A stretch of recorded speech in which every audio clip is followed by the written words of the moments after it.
마태복음 5장 1절에서 12절까지의 말씀입니다.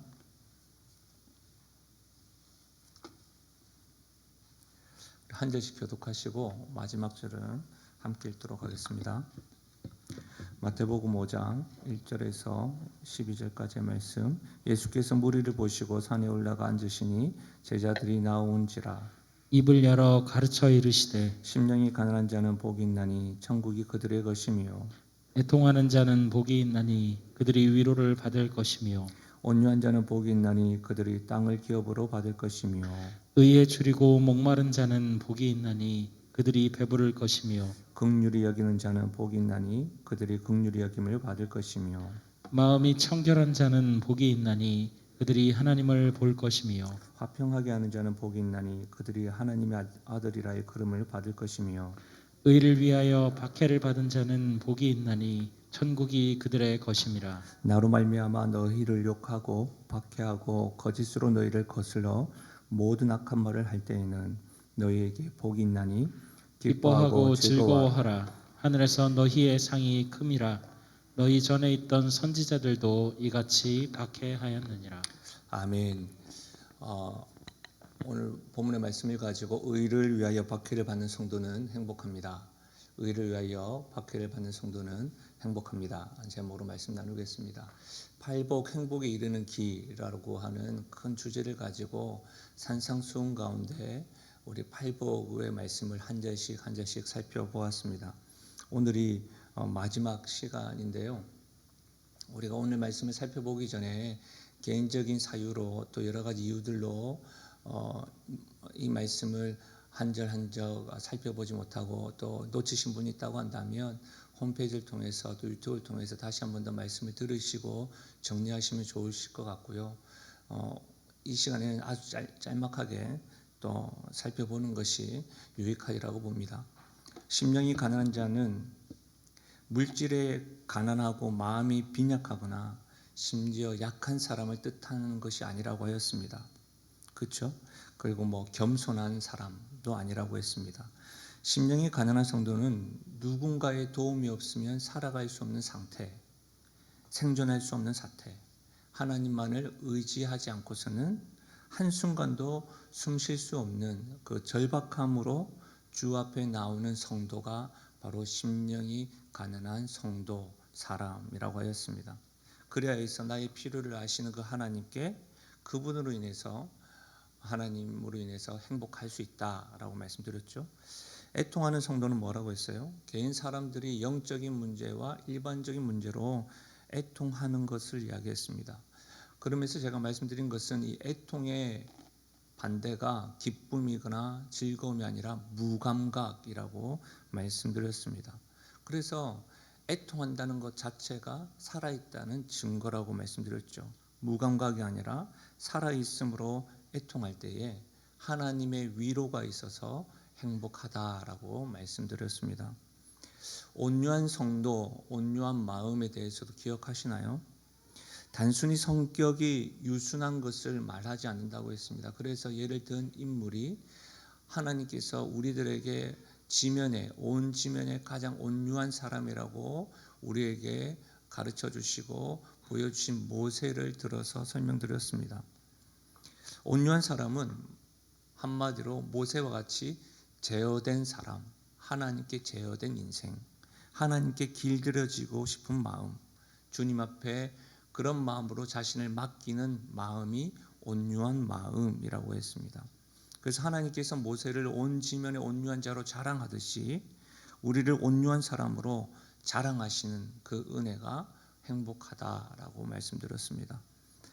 의에 줄이고 목마른 성도는 이 의라는 것이 단지 정의나 공의가 아니라 하나님에 대한 줄임이고 목마름이라고 하였습니다. 보이지 않는 하나님, 그 보이지 않는 하나님에 대한 목마름을 가지기 위해서는 그는 보이지 않는 하나님의 형상이다라고 하는 말씀에 근거해서 예수님에 대한 목마름이라고 하였습니다.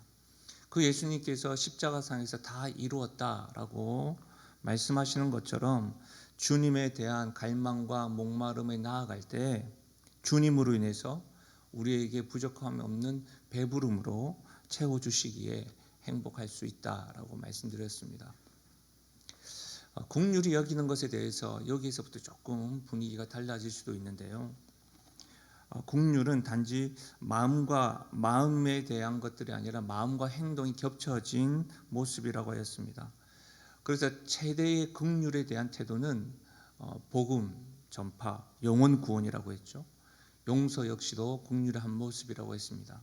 근데 이제 긍휼히 여기는 자는 긍휼히 여김을 받을 것이다 라고 하였기 때문에 이 부분에 대해서 우리가 잘못 오해할 수 있는 것이 뭐냐면 긍휼히 여겨야지만이 내가 긍휼을 받는다 이런 개념이 아니고 내가 하나님께 긍휼 받은 자로서의 어떤 리트머스 종이 저 사람이 하나님께 긍휼 받은 사람인가 알 수 있는 분명한 표식이 바로 내가 긍휼히 여기는 것이라고 했죠. 그래서 도전하고 말씀드렸습니다. 말씀이 청결한 성도, 예수님을 인하여 마음이 청결해질 수 있는데 이 청결하다라고 하는 이 말 자체가 오염될 수도 있다. 그렇게 말씀드렸죠. 그래서 날마다 세상에서 오염된 채로 살아가는 것이 아니라 날마다 깨끗함을 추구하고 말씀대로 살기를 힘쓸 때에 매 순간순간마다 하나님을 볼 것이요 하나님을 경험하는 것이 행복이라고 말씀드렸습니다. 지난주인가요? 화평케 하는 성도, 이 역시도 진정한 평화는 무엇인가를 소유하거나 또 우리가 무엇이 사라지거나 무엇으로부터 피해서 얻을 수 있는 것이 아니라 하나님과의 관계를 통해서 얻을 수 있다고 했습니다. 그래서 이 화평은 단지 휴전이나 냉정 상태가 아니라 의를 위해서 대가를 지불하여 쟁취하는 화평이라고 했습니다. 그러면서 복음에 대해 하나님과 관계를 통해서 먼저 자기 자신에게 복음에 대해서 또 자녀들에게 복음에 대해서 우리가 대가를 지불해서라도 전해야 된다고 지난주에 아마도 제가 우리 교회 이 부분에 대해서는 좀 통계적으로 지금 한국 교회 통계적으로 좀 살펴보았던 걸로 기억을 합니다. 오늘 의를 위하여 박해를 받는 성도는 어떤 면에서는 지금까지의 어떤 팔복 행복에 이르는 길의 종착점이라고 할 수가 있습니다. 팔복을 들으면서 대체로 이 모든 것들이 다 마음의 문제고 태도의 문제구나라고 생각하시겠지만 이것 같기도 하고 저것 같기도 하고 이렇게 제가 말씀드렸죠. 그렇다고 느낀다고 한다면 말씀을 잘 듣는 거라고 말씀드렸는데 지금까지 성도의 문제는 보이지 않는 모습들이 많았고 개인적인 진술과 고백들이 많았다고 한다면 오늘 말씀만큼은 두드러지게 나타나는 성도의 모습입니다. 의를 위하여 박해를 받는 성도. 그러니까 예수님과 함께하는 진짜 성도의 모습이 어떤 의미에서는 심령이 가난한 것에 대해서는 잘 드러나지 않는데 진짜 성도, 가짜 성도에 대한 구분점, 너무 정확한 구분점이 바로 오늘 살펴보는 이 말씀인 것이죠. 6절에 저희가 의에 대하여 목마르고 줄인 자에 대해서 살펴보면서 이 의가 단지 정의나 공의가 아니라 예수 그리스도라고 하였습니다. 그러면 이 전체적인 말씀의 문맥에 의하면 의를 위하여 박해를 받는 성도는 이렇게 바꿀 수 있습니다. 예수님을 위하여 박해받는 성도, 이렇게 해석을 할 수가 있습니다. 그래서 여러분 박해에 대해서 설명할 때도 11절에 기록되어져 있죠. 11절을 한번 들어보십시오. 나로 말미암아 너희를 욕하고 박해하고 거짓으로 너희를 거슬러 모든 악한 말을 할 때에는 너희에게 복이 있나니 라고 했습니다. 그렇죠? 근데 여러분 이것을 표준 세번역과 세번역으로 한번 보실까요? 너희가 나 때문에 모욕을 당하고 박해를 받고 터무니없는 말로 온갖 비난을 받으면 너희에게 복이 있다라는 말이에요. 모욕을 당하고 박해를 받고 터무니없는 말로 온갖 비난을 받으면 너희가 나 때문에 누구 때문에요?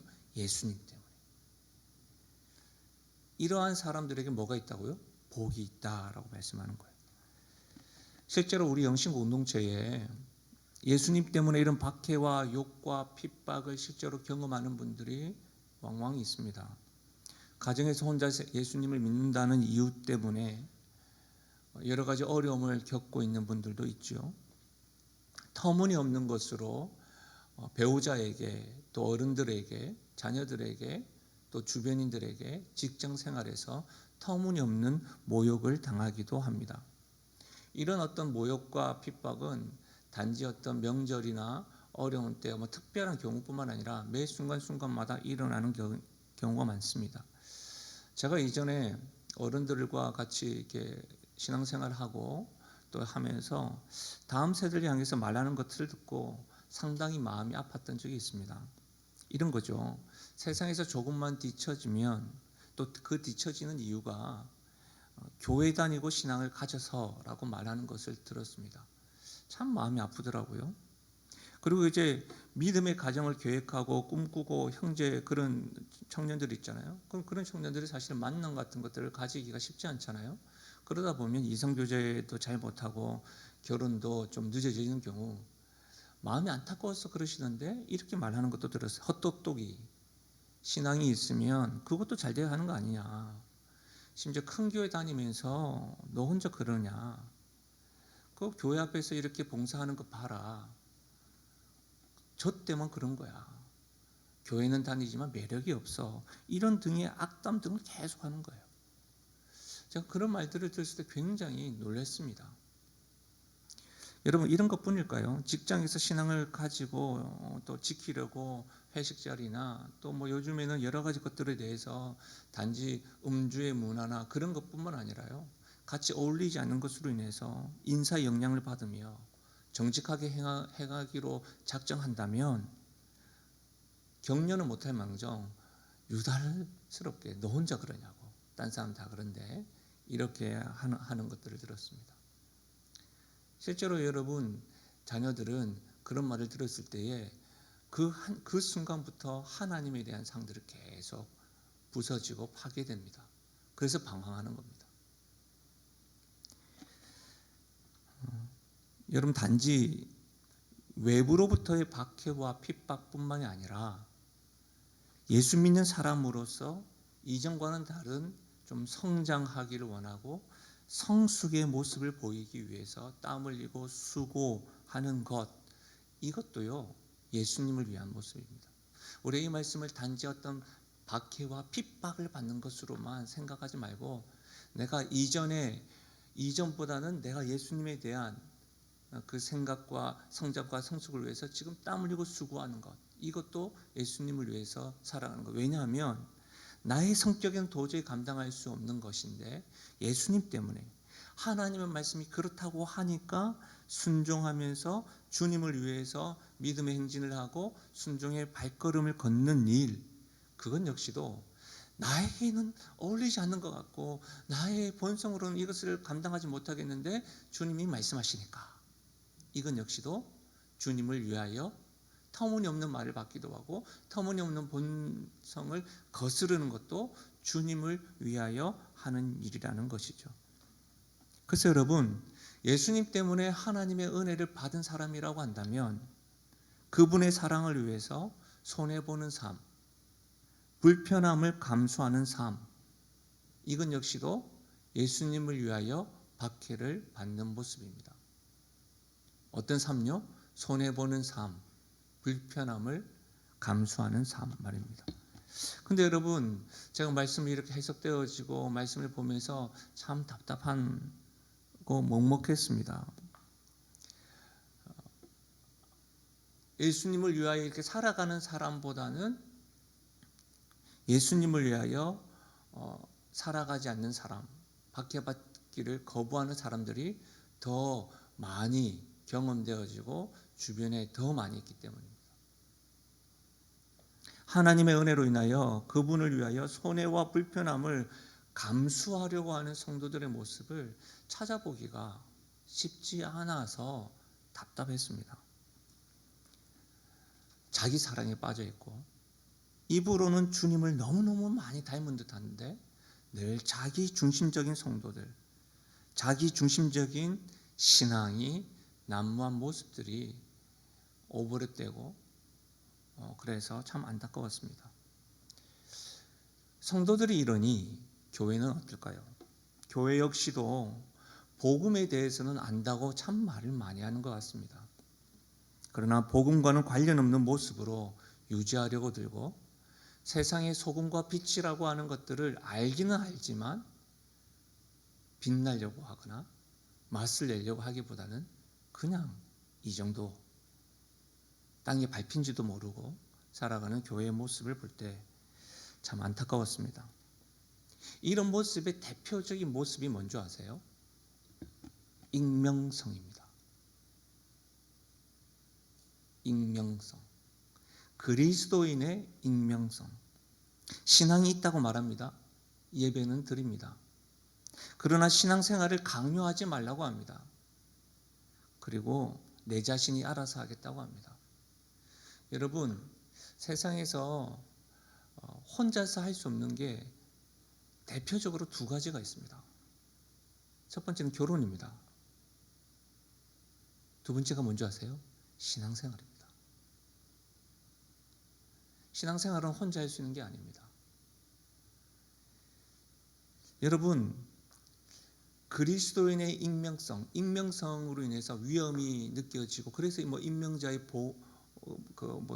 고발, 고소 이런 것들이 있을 수 있지만 여러분 그리스도인으로서는 익명성, 감추고 뒤에서 하는 것들 그런 것들은 거짓 선지자, 거짓말하는 자들의 태도를 따라가는 겁니다. 그래서 교회는 어떻게든 투명해야 됩니다. 최선을 다해서 교회뿐만 아니라 성도의 삶도 하나님 앞에서 십자가 앞에서 투명해야 됩니다. 모임을 할 때도 투명해야 됩니다. 그런데 감춥니다. 가면을 씁니다. 여러분 이 공동체는 이것이 마음에 들지 않고 신앙의 모습은 나름 이래야 한다라고 자기 나름의 의견을 강조합니다. 이해는 됩니다. 그러나 여러분 그리스도인이라고 할 때는 자기의 신앙이 아니라 그리스도께 속한 사람으로 그리스도의 신앙을 따라가는 사람을 그리스도인이라고 합니다. 하나님의 사랑을 경험하고 주님의 은혜를 누리는 사람은 실제로 여러분 가만히 있을 수가 없습니다. 등경 아래 두지 않습니다. 등경 위에서 빛과 소금으로 살아가야 하는 것이죠. 자기 만족에만 거할 수 없습니다. 다시 말하면 그리스도인이 되는 순간 우리는 익명성에서부터 탈피가 되어지는 것이죠. 나는 그리스도인입니다. 나는 하나님의 사람입니다. 나는 그리스도를 섬기는 성도입니다라고 세상에 이렇게 나타나야 하는 겁니다. 우리가 보기에도 상식적이지 않는 모습들이 드러나다 보니까 부끄러워서 우리가 교회 다니는 걸 숨기는 것이지 실제로 그것은 우리의 모습 때문에 그런 것이지 그리스도 자체가 부끄러운 것이 아니라는 것이죠. 그런데 너무나도 익명성 가운데 스스로 숨고 스스로 익명성 가운데 신앙생활하는 분들이 많습니다. 저에게 교회에 있으면 편지가 굉장히 많이 옵니다.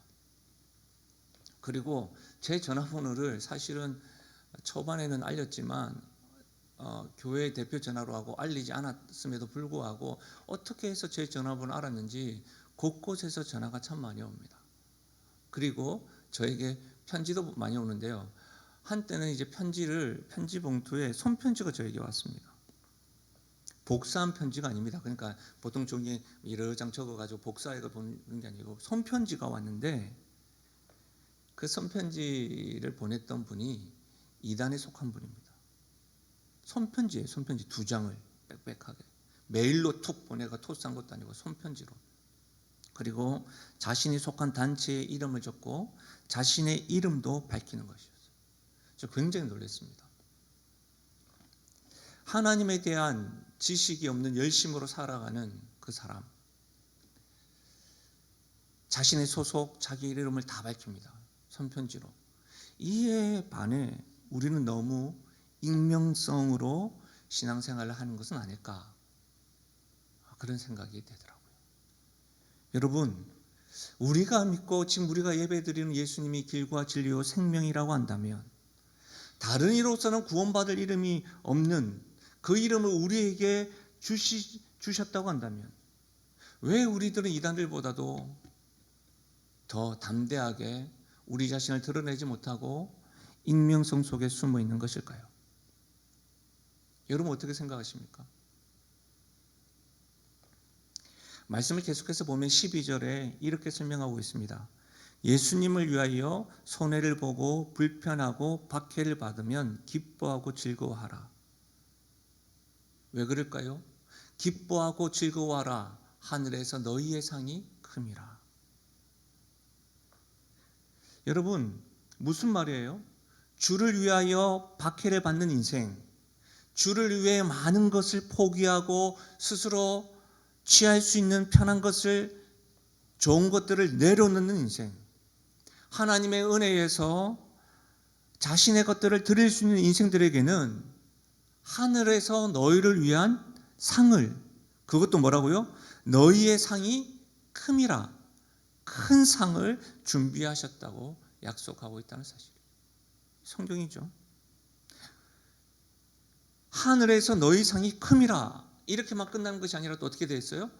너희 전에 있던 선지자들도, 맞죠? 너희 전에 있던 선지자들도, 이 말이 뭐예요 여러분?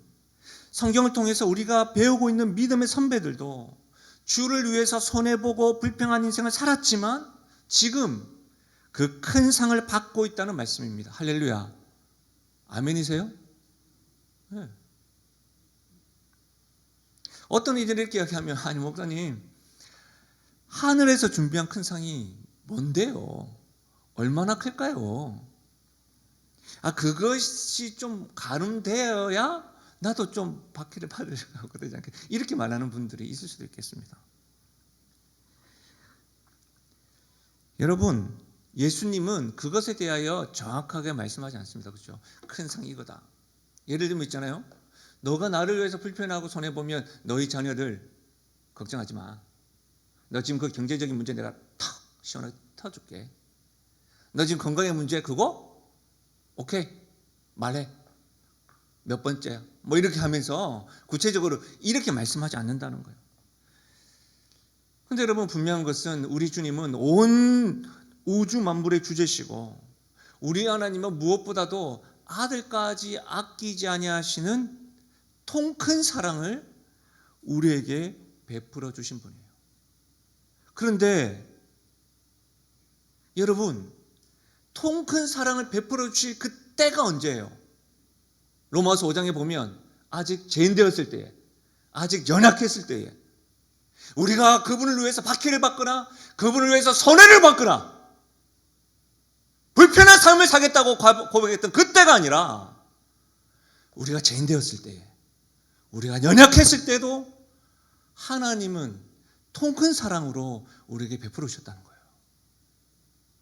그렇다면 우리가 주님을 위해서 불편한 삶을 살아가겠다고 하실 때에 째치하게 구실 분일까요? 그렇지 않죠.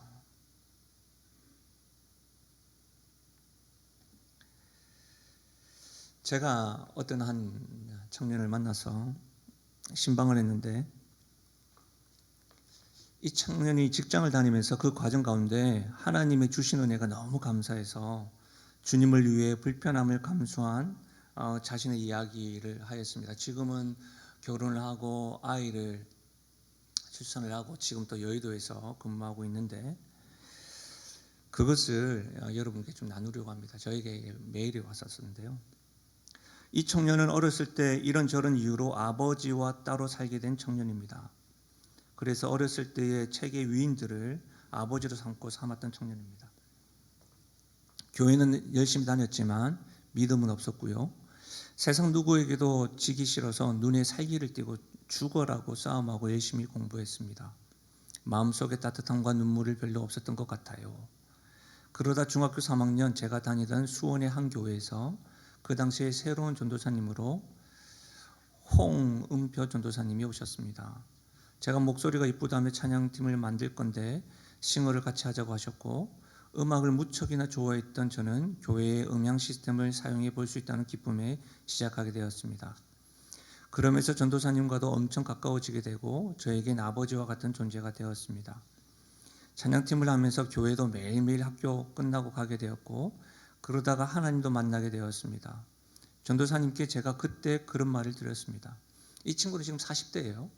전도사님 제가 나중에 돈 열심히 벌어서 전도사님이 목사님이 되시고 교회에 개척하시면 헌금 많이 해드릴게요 라고.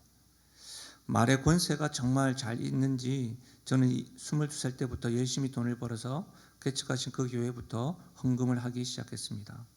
그러다가 2년 전에 멕시코로 선교를 떠나시게 되셨더라고요. 목사님이 멕시코로 선교를 떠나시는 그 시점이 저에게 경제적으로 가장 어려운 시기였습니다. 주말에는 찬양팀, 주중에는 취업 준비를 과외하면서 그동안 모아놨던 돈으로 생활을 해야 했습니다. 그래서 목사님께서 멕시코로 선교 떠나시기 전에 목사님 손에 이건 반은 목사님을 위해 쓰시고요, 반은 선교를 위해 써주세요라고 쥐어주어드린 100만 원이 마지막이었습니다. 그리고 1년이 넘게 지났습니다. 제가 취업을 했고 첫 달에 받은 월급은 적은 돈이었지만 주님께 감사한 마음에 첫 추수인데 모두 헌금하자는 마음을 갖게 되었습니다. 지금 아니면 앞으로 월급 전부를 헌금할 수 있는 날은 없을 것이라 생각이 들었고 의미 있게 쓰고 싶었습니다. 그러다가 멕시코로 선교사를 떠난 홍배 목사님이 바로 생각이 났습니다. 목사님께 카톡을 보냈습니다. 그 목사님은 대학교 때 물리를 전공하셨다고 해요. 그래서 사업을 하시다가 신대원에 가셨고, 그리고 이 교회를 개척하셨기 때문에 이런 어떤 기술들이 있으셨던 것이죠. 그래서 교회 간판은 물론 배전 시설까지도 다 손수하셨다고 합니다. 어쨌든 그 가운데 목사님 저 첫 월급 받았는데 성경원금을 보내고 싶어요. 고맙구나 누구야. 그리고 얼마를 보낸다는 말씀은 안 드리고 계좌번호를 받아서 바로 송금했습니다. 그리고 다음날 아침에 일어나 보니 목사님께 장문의 카톡이 와 있었습니다. 누구야? 사실은 목사님이 급하게 처리할 돈이 있었어. 기한이 하루 남았는데 열심히 돈을 구해보려고 노력했지만 돈은 부족했고 그러다 기도하고 잠이 들었는데 꿈에서 하나님께서 표야 뒤를 돌아보아라. 아직 이삭이 남아있지 않니? 라고 말씀을 들었단다. 그리고 일어났는데 너한테 헌금을 하겠다는 카톡이 왔고 그리고 너한테 받은 돈을 보니 부족했던 금액과 정확히 일치하는구나. 날짜도 정확히 처리해야 되는 날짜와 일치하게 송금이 되었고 사랑하고 축복한다 누구야. 이런 내용의 카톡이 와 있었습니다. 저는 첫 월급을 고스란히 헌금을 한 덕분에 첫 달도 두 번째 달도 세 번째 달도 구내식당에서만 밥을 먹고 밖에서 커피도 못 사 먹으면서 가난한 3개월을 보냈지만 이때 목사님께 받은 카톡은 이 어려움을 충분히 이겨내고도 남을 만큼의 기쁨을 주었습니다. 지금 저는 회사에서 임원을 제외하고는 가장 많은 보수를 받게 되었고요. 제가 주님께 받은 큰 꿈인 100개의 개척교회와 선교사님 후원에 한 발짝 더 다가설 수 있게 되었습니다. 오늘 밤에도 멕시코로 제 첫 월급만큼 성경금을 보냈는데 이제 성경금을 보내고 어머니께 생활비를 드리고 대출금을 갚고도 많이 남아서 구내 식당 안 가고 맛있는 식사를 할 수 있고요. 이런 경험을 하고 나면 주님을 찬양하지 않고는 도저히 가만히 있지 못할 것 같습니다. 더 많은 내용이 있는데 제가 중약을 했어요. 이렇게 해서 복을 받았다 이걸 강조하는 것이 아니라 사실 여러분 쉽지 않지 않습니까? 그리고 우리가 주목해야 될 것은 첫 달도 두 번째 달도 세 번째 달도 힘겨웠다는 거예요. 그 손해보고 불편하는 그런 삶들이 있었다는 거예요. 그런 삶을 생략한 채 큰 복을 받았다 이걸 이야기하는 게 아니에요. 말씀을 마무리하겠습니다.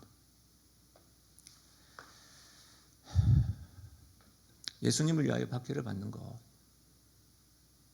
주를 위해서 손해보는 것, 불편한 것, 목사인 저도 쉽지 않습니다. 그래서 결단을 하려고 하고 매 순간순간마다 하나님께 은혜를 구합니다. 편하게 자유롭게 누리고 싶은 것이 사실입니다. 그렇지 않습니까? 넓은 집이 좋고 큰 차가 좋고 나도 고민 없이 그렇게 살고 싶은 것이 사람의 본성입니다. 자기 중심, 자기 사랑, 자기 만족.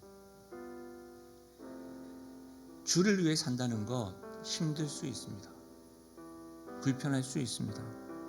지치면 지칠 수도 있습니다. 한숨 끊이지 않을 수도 있습니다. 보이지 않는 미래 앞에서 주를 위하여, 지금 어쩌면 나의 삶 가운데 주를 위하여, 이 말이 사치처럼 느껴질 때도 있습니다. 그러나 한 가지만 기억해 보십시오. 우리 하나님은 우리가 죄인 되었을 때, 우리가 연약할 때, 우리가 무엇인가 하기 전에가 아니라, 하고 나서가 아니라 아무것도 아니었을 때, 우리 주님은 가장 소중한 것으로 우리를 사랑하셨던 것이죠.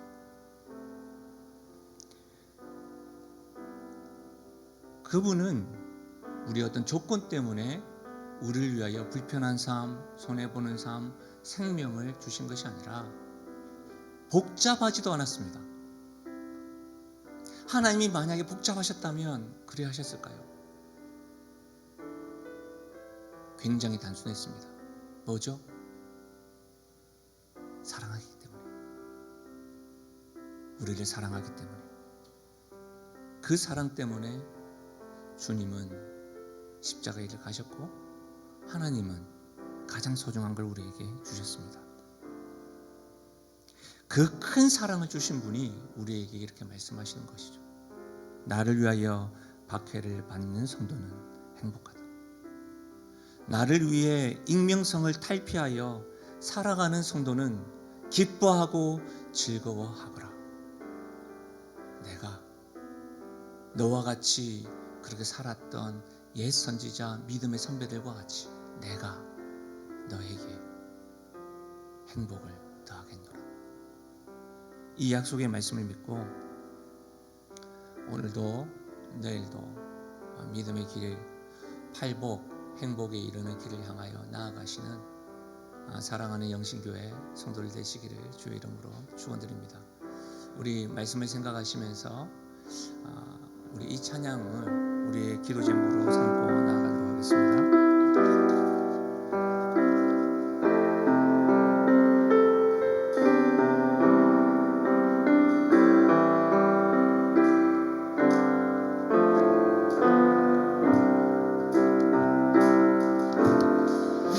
주 예수보다 더 귀한 것은 없네. 이 세상 보기와 바꿀 수 없네. 영축을 내 대신 돌아가신 그 놀라운 사랑 잊지 못해. 세상 즐거움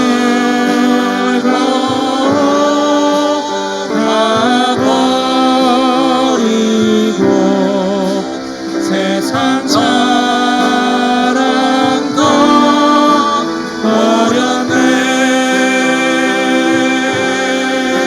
주 예수보다 더 귀한 것은 없네. 예수밖에는 없네. 주 예수보다 더 귀한 것은 없네. 주 예수보다 더 귀한 것은 이 세상 명예와 바꿀 수 없네. 이 세상 명예와 바꿀 수 이전에 즐기던 세상 일도 이전에 즐기던 세상 일도 주 사랑하는 말 잊지 못해. 세상 즐거움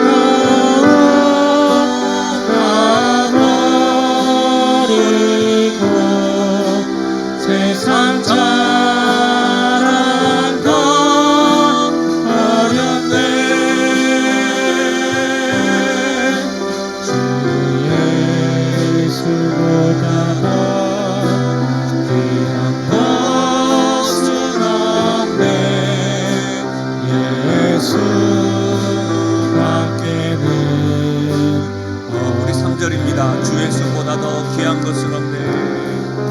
주 예수보다 더 귀한 것은 이 세상 행복과 바꿀 수 없네. 이 세상 행복과 바꿀 수 없네. 유혹과 핍박이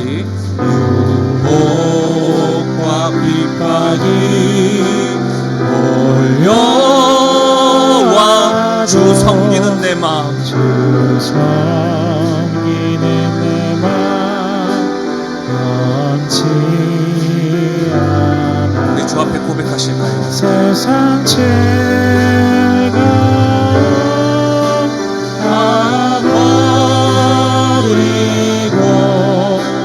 세상 자랑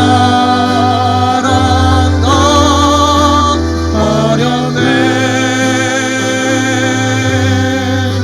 주 예수보다 더 귀한 것은 없네. 예수밖에는 없네.